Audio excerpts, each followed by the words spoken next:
Pasar Teratai Dewa yang mana saya pun merupakan seorang penasihat untuk pasar ni. Sudah kali ketiga saya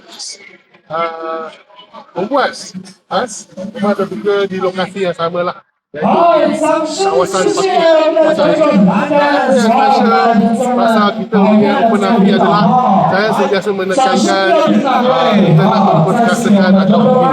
Apabila kita membuat jamuan di dalam hotel, di dalam dewan, saya memang lain sekali. Sebab mereka kena, dia kena dress up lah pergi event tu. So mereka memang tak boleh rasa macam kat rumah lah.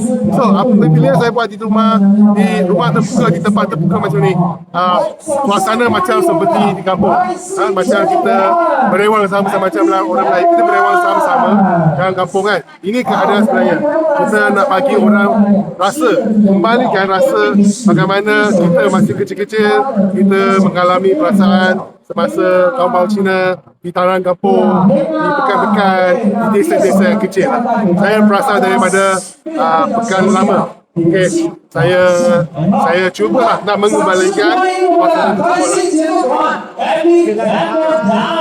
Bagaimana